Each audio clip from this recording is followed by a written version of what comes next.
it's a little bit extra special. It's humbling. I'm very honored.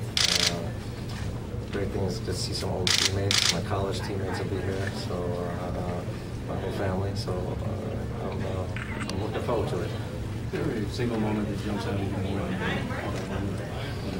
I mean, there's so many moments, but I mean, obviously the 2000 playoffs with Bonds in San Francisco, first game that I got to pitch here after I got traded on opening day, and then making a bunch of All-Star games and well, one All-Star game, I should say. I made a bunch in Cincinnati, but you know, Mike's home run, obviously, the 9/11, and just the number of teammates that I've had over the years here. It's been I could really say that you know, the 14, 15 years that I was here, every teammate was a pleasure to be with.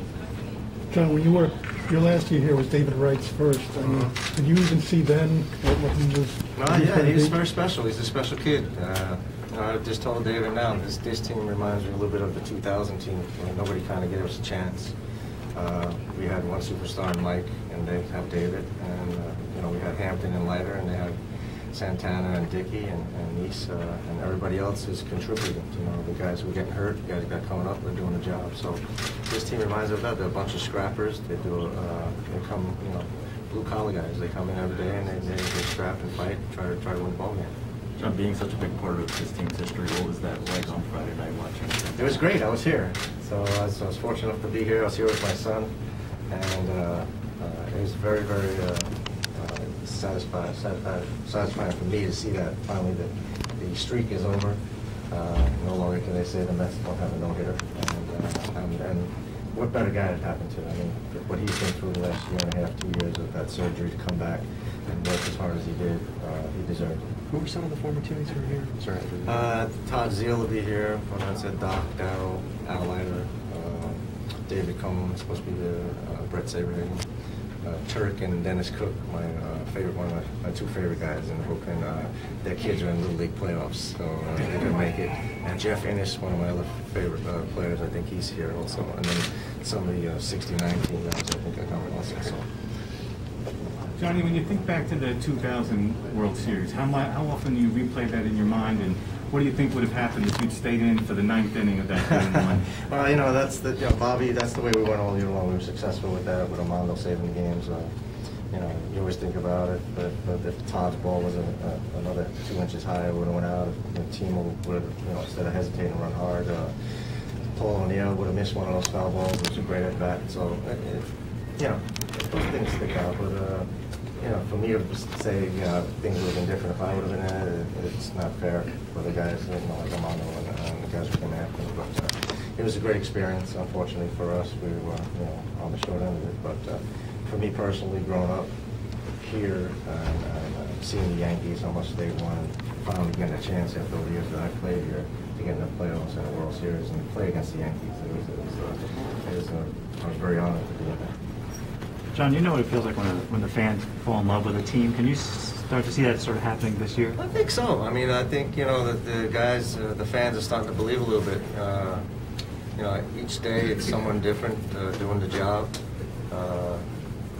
and it's something special. It seems like there's something special going on here. They got the pretty good mix. Terry's doing a great job. Dan Werther's doing a good job with the pitchers. As long as they, you know, hopefully stay healthy and get healthy, and you know, there's really no one in this division that's head over heels over them. So they've been very competitive, and I'm happy for them. John, do you still think of yourself as a general manager type guy in the future? Or pitching coach kind of guy? Well, right now I'm enjoying myself. My son plays college ball for Brown, and I travel around the country and I watch him.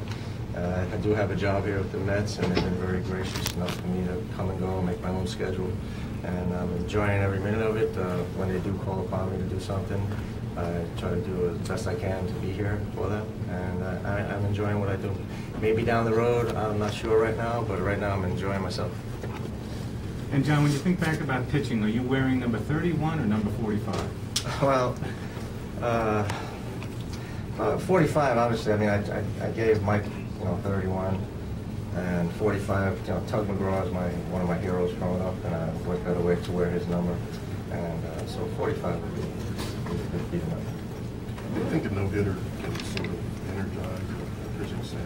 Oh, absolutely. I mean, just look what RA did yesterday. Hopefully, Jonathan needs to follow suit tonight. You know, as pitchers, you have that friendly competitive against each other, with each other. One guy tries to outdo the other. Well, obviously, it's going to be pretty hard to outdo Santana. But you know, you want to go out there and you know, Jonathan probably wants to keep that scoreless inning streak going, and hopefully he does. John, the circle change, that was kind of your trademark. Where did you learn it? I learned that from when I was with the Dodgers in the instructional league. Sandy Koufax, Dave Wallace, who was very instrumental in my career. He was my pitching coach in A-ball also. And Larry Sherry, they were the pitching instructors in Scottsdale, Arizona. And I learned it from them, but I really fine-tuned it when I went over to Cincinnati with Freddie Norman. And on the Cincinnati team, Mario Soto at the time probably had the best circle change in baseball. And I just watched and listened and picked up little bits and pieces from those guys. When you were in Cincinnati, what did you think of the '86 Mets? I mean, Well, what was they the had that, feeling as an opponent for that team? You just knew they were going to win the way they came on the field. They had that swagger, you know. They said, you know, they had that like nobody's going to beat us, and you know, I wanted to be part of that. You know, I played in Cincinnati where you had, you know, Barry Larkin, Cole O'Neill, Ron Oster, Buddy Bell. All those guys were from the Cincinnati area, and they were playing at home. And I always wanted the opportunity to play at home. So, but when you play against the '86 Mets, you got to make sure you're on the top of your game because they had a very good team. John, there's not too many left-handers your size that have made the kind of mark in the game that you have. Is that something you're proud of? I mean, that you overcame some odds. You can't judge a person by his size, but you can judge him by the heart he has. And I've always had a big heart. Every time I went out there, I gave 150%. You know, it wasn't pretty at times. I'm sure I kept a lot of people on the edge of their seats, but I was under control and I knew what I was doing. And I enjoyed every minute of it. For the good times and the bad times. You said this team is like 2000. What is the challenge of keeping up that? Just being consistent. You know, I think that just being consistent. Go in, take one game at a time. You know, win a series. Try not to fall into long losing streaks. They got the makings of some good young players, some good young pitching coming up.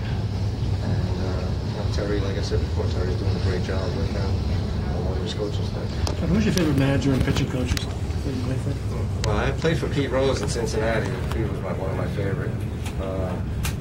Bobby Valentine was probably one of my best managers I've had.